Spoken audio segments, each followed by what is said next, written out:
change and at the end of the year. I love to remember what happened in what season. And I find that the story we are going to tell you really is a good story to listen to at the end of the year. Once upon a time there was a mother who had 2 daughters. One daughter was her own daughter, and the mother loved her. She doted on her all the time.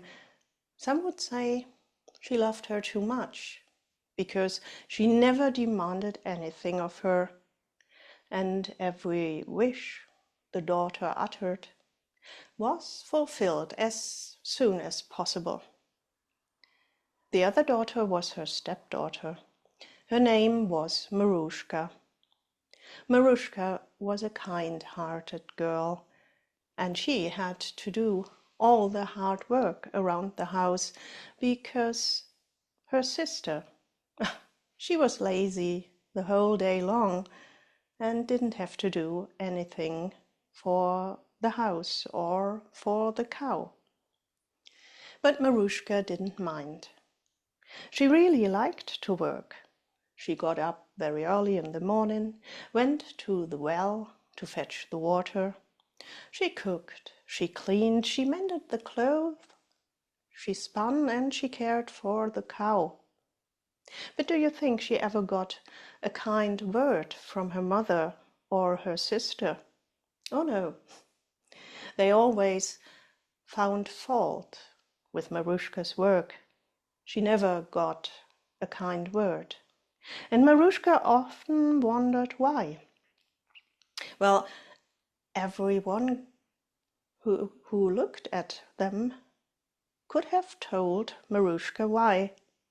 Maruschka was a beautiful girl, while her sister was rather ugly, and she got uglier every day because she was so lazy. So the sisters grew up. Now, as they grew up, the mother realized that when it was time for courting, the young men would look for Maruschka instead of her daughter. And so she looked for ways to get rid of Maruschka. And there came a time in the coldest part of the year when snow was all around that this daughter thought of a way. She called Maruschka to her one day and said, "Maruschka, I am desiring violets. I would like a bouquet of violets to put into my waistband and to wear." "Sister, it is not the time for violets. You see, there is snow all around. But in the springtime, I will be happy to go and pick a bouquet for you." "How dare you? I told you I want violets, and I want you to get me violets. And you will go and find me violets, or that will be the end of you." And together the mother and the daughter pushed Maruschka out the door. They closed it behind her. There she was in the snow. She had no cloak. She had no boots. What would she do? She stood there, stunned, thinking about how impossible it was to find violets. Then she began to walk. She walked, and as she walked, she looked up the mountain, and she saw a fire. She thought, well, at least I can warm myself to figure out what I'm going to do. And she began to walk toward that fire. But as she got closer, she saw the strangest sight. 12 great stones, like thrones, around a circle with the fire in the center. And sitting on those thrones were 12 figures. At the headstone, an old-looking creature with long white hair, long robes, holding a staff, looking very stern. And next to this figure were old figures like that one. But as the circle progressed around the 12 stones, the figures got younger and younger. And as she looked, she realized these were the 12 months.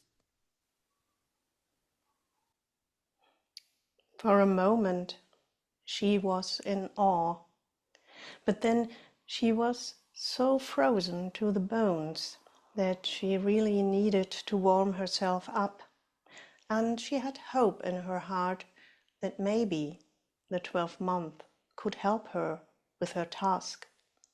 So she stepped out of the shadows. "Greetings to you, good sirs. Would it be allowed that I could warm myself at your fire?" And the one with the staff, it was January, he nodded.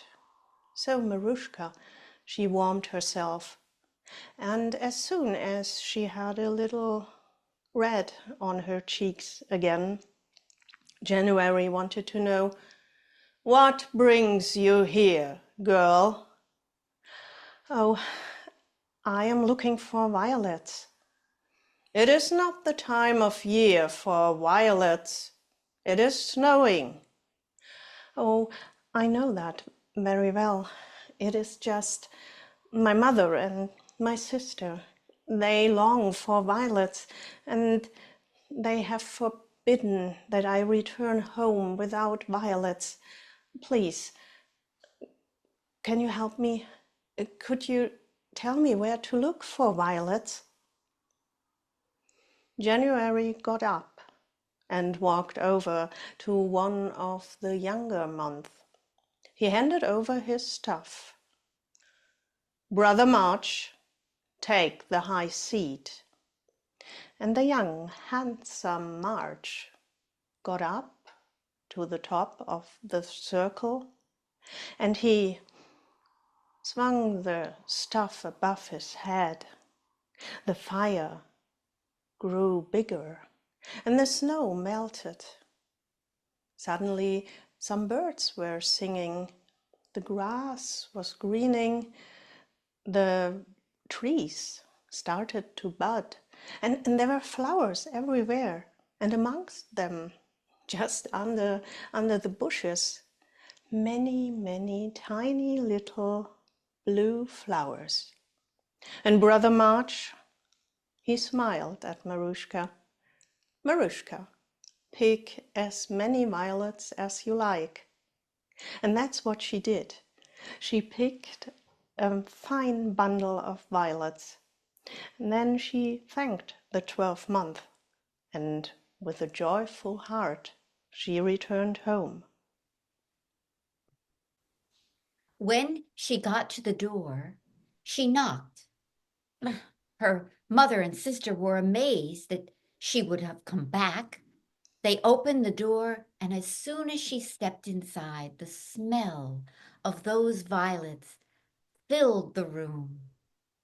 She handed the bouquet to her sister, who was delighted, and put the bouquet in her waistband.